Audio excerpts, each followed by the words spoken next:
Bismillahirrahmanirrahim. Assalamualaikum warahmatullahi wabarakatuh. Syukur Alhamdulillah kita bisa berjumpa lagi di channel ini, channelnya. Shalawat dan salam selalu dan tetap tercurahkan kepada junjungan kita, Nabi besar Muhammad SAW. Allahumma sholli ala Sayyidina Muhammad wa ala ali Sayyidina Muhammad. Harapan dan doa saya, semoga saudaraku semuanya selalu diberikan kesehatan, dilapangkan rezekinya, diampuni dosa-dosanya, dan dipanjangkan umurnya. Amin ya robbal alamin. Sahabat beriman yang dirahmati Allah, semua perempuan muslim tentunya sangat menginginkan kebahagiaan, tidak hanya di dunia namun juga di akhirat. Satu-satunya jalan untuk mendapat kebahagiaan ini adalah dengan selalu mentaati semua perintah Allah Subhanahu wa Ta'ala sekaligus menjauhi larangannya. Akan tetapi, realitanya banyak wanita yang secara tidak sadar ataupun sengaja melakukan hal-hal yang dibenci Allah. Perlu diketahui, masuk ke dalam neraka tidak hanya terjadi pada wanita yang melakukan dosa besar, namun dosa kecil yang sering dilakukan dan dianggap remeh juga merupakan hal yang sangat dibenci Allah. Berikut ini adalah beberapa dosa wanita yang sangat dibenci Allah Subhanahu wa Ta'ala, menurut dasar hukum Islam dan dalam Al-Quran yang harus diwaspadai dan dihindari. Pertama, mengubah fisik. Seorang wanita yang merubah fisik, baik dalam bentuk warna maupun fungsi, merupakan dosa yang dibenci Allah Subhanahu wa Ta'ala. Perubahan fisik yang dimaksud adalah seperti melakukan operasi untuk menambah tinggi, implan payudara, sedot lemak, memancungkan hidung, dan perubahan fisik sejenis dengan tujuan mempercantik diri dan ingin ditampilkan kepada orang lain, khususnya pria, bukan karena tujuan medis atau kesehatan. Apabila perubahan fisik dilakukan untuk mengobati penyakit, maka masih diperbolehkan dengan dalil untuk menyembuhkan.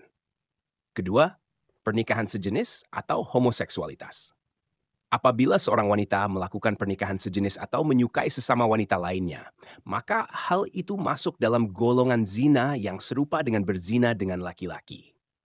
Ketiga, wanita yang kasar dan sombong. Wanita yang selalu berlaku kasar dan sombong kepada orang lain, seperti sering berteriak, tidak mau bergaul, dan terlalu membanggakan diri, merupakan sikap yang harus dihindari oleh para wanita, karena hal ini membuat Allah Subhanahu wa Ta'ala murka. Rasulullah Shallallahu Alaihi Wasallam bersabda, "Tiadakah kamu aku beritahu tentang sifat penghuni neraka?" Abu Hurairah radhiyallahu anhu menyahut, "Tentu, wahai Rasulullah." Rasul bertutur, yaitu setiap jazari yang sombong lagi keras, yang banyak makan lagi pelit. Abu Hurairah berujar, kami bertanya kepada beliau, apakah yang dimaksud jazari? Beliau menjawab, yang membanggakan diri. Aku bertanya lagi, dan apakah yang dimaksud dengan orang yang banyak makan dan pelit itu? Beliau menjawab, yaitu orang yang gemuk berlebihan. Abu Hurairah berkata, Rasulullah Shallallahu Alaihi Wasallam bersabda, sesungguhnya Allah membenci setiap orang yang jazari atau memiliki sifat sombong dalam Islam, yang kasar, suka teriak-teriak di pasar, yang banyak makan dan pelit, yang tidur seperti bangkai, dan yang laksana keledai pada siang hari. Hadis riwayat Ibnu Hibban. Keempat, mengabaikan suami sebagai kepala rumah tangga. Di dalam Islam, suami merupakan pemimpin dalam rumah tangga sesuai dengan ajaran Islam dan sabda Rasulullah Shallallahu Alaihi Wasallam.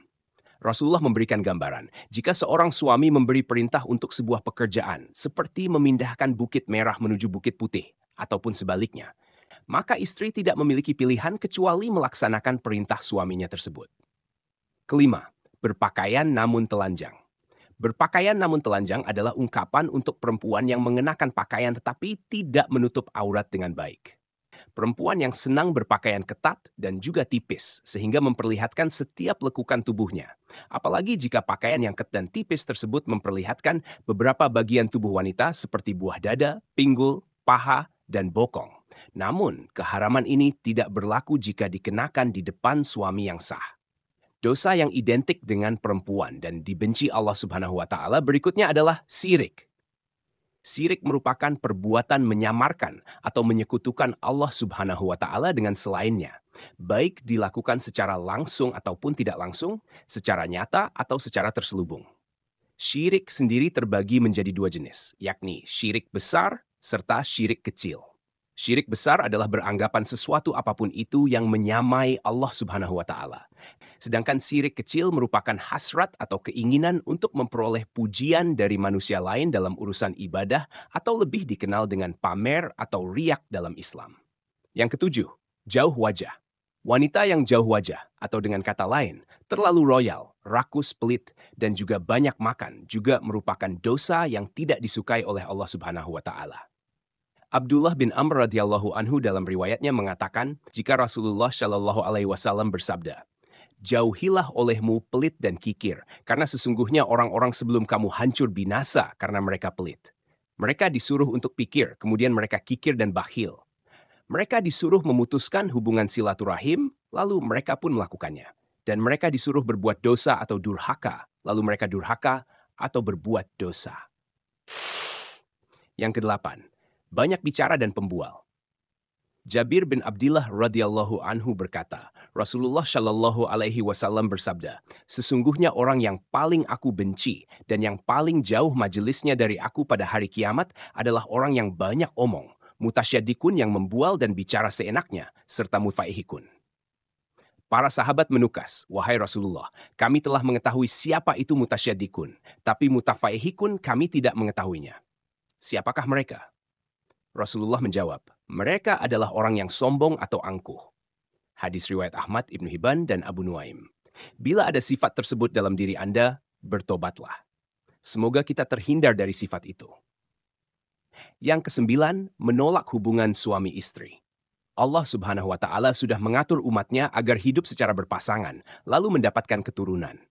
Pasangan pria dan wanita yang sudah terikat di dalam pernikahan yang sah sesuai dengan syariat Islam, maka sudah halal untuk melakukan hubungan suami istri guna memperoleh keturunan untuk melengkapi keluarga mereka.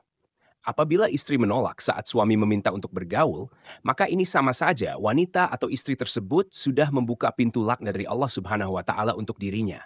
Sebab ini merupakan kewajiban wanita dalam Islam, kecuali di saat wanita sedang sakit atau sedang menstruasi. Maka diwajibkan wanita untuk menolak. Yang ke-10, bertingkah seperti orang syaleha atau munafik.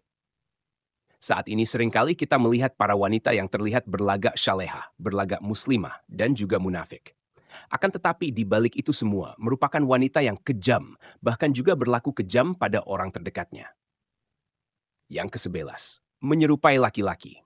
Wanita yang menyerupai laki-laki, seperti dari gaya rambut atau berpakaian, terkadang membuat para wanita bangga sebab tampil beda dengan wanita lainnya. Dengan berpenampilan seperti laki-laki, wanita tersebut tidak sadar jika dirinya sudah menumpuk dosa karena menyerupai laki-laki dan juga dosa membuka aurat. Wanita ini akan mendapatkan pembalasan di hari akhir sebab tidak memenuhi perintah Rabb-Nya dan sudah sepantasnya laknat Allah Subhanahu wa Ta'ala dijatuhkan pada wanita yang menyerupai laki-laki tersebut. Rasulullah Shallallahu alaihi wasallam bersabda, "Ya Allah, melaknat laki-laki yang menyerupai wanita dan juga wanita yang menyerupai laki-laki." Hadis riwayat Ahmad. 12. Bertato atau mentato. Melakukan tato adalah perbuatan yang merusak tubuh, sebab pigmen warna yang ada pada tato tersebut akan masuk ke dalam kulit, dan cara pembuatannya juga sangat sakit, sehingga hukum bertato dalam Islam adalah haram.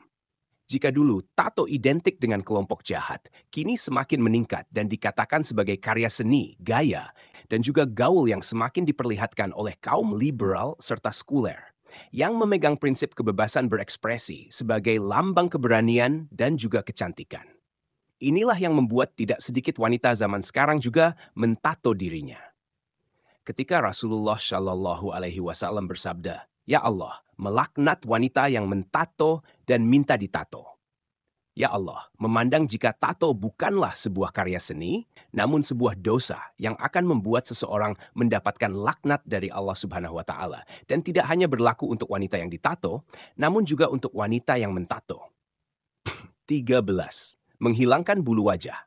Bulu pada wajah, seperti alis, seringkali dihilangkan oleh wanita, hanya untuk kecantikan saja dan tidak memperdulikan dosa yang akan dihadapi. Wanita rela untuk menjalankan operasi laser dan sejenisnya, hanya untuk menghilangkan bulu di wajah tersebut, dan memegang prinsip jika agar terlihat cantik, maka harus menanggung rasa sakit.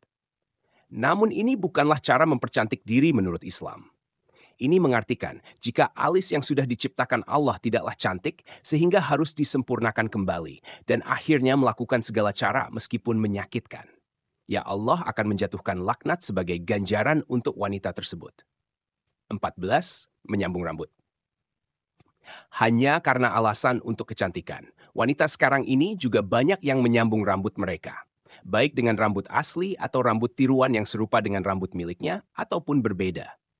Hukum menyambung rambut adalah haram, sedangkan menyambung tersebut dilakukan hanya untuk memperoleh kecantikan dan membuat wanita tidak ingin mengenakan jilbab sebab ingin memperlihatkan keindahan rambutnya tersebut. Sehingga dosa semakin bertambah, yakni dosa membuka aurat. 15. Melakukan suap dan menerima suap. Urusan suap menyuap tidak hanya dilakukan oleh pria, namun juga wanita. Terlaknat yang akan didapat wanita tersebut juga serupa dengan yang diterima pria. Rasulullah Shallallahu Alaihi Wasallam bersabda, Allah melaknat orang yang menyuap dan menerima suap dalam hukum dan juga pengadilan. Hadis riwayat Ahmad. 16. Pergi tanpa izin suami. Dosa berikutnya yang dekat dengan wanita adalah bepergian tanpa meminta izin dari suami. Sebab Islam memandang wanita yang melakukan perjalanan, meskipun dengan tujuan baik, namun tidak diizinkan suami, walau yang dilakukan adalah puasa sunnah sekalipun, merupakan hal yang berdosa, sehingga akan menerima hukum istri melawan suami menurut Islam. 17. Berawal dan tidak menolak jamahan berawal. Bersuamikan laki-laki yang bukan mahram dan di tempat sepi merupakan dosa wanita yang dibenci Allah Subhanahu wa Ta'ala. Namun, banyak dilakukan wanita saat ini. Rasulullah Shallallahu Alaihi Wasallam juga bersabda, jika seorang istri yang membiarkan dirinya dijamah lelaki lain, maka boleh diceraikan. Yang menunjukkan jika perbuatan tersebut adalah dosa besar dalam Islam. Sahabat beriman yang dirahmati Allah, demikian penjelasan terkait beberapa dosa wanita yang paling dibenci Allah Subhanahu wa Ta'ala. Semoga dengan penjelasan di atas memberikan pencerahan bagi kita, terutama wanita, agar bisa mengurangi dosa-dosa yang kita lakukan di dunia. Wallahu a'lam bishawab. Demikian yang bisa saya bagikan, semoga bermanfaat untuk kita semua. Assalamualaikum warahmatullahi wabarakatuh.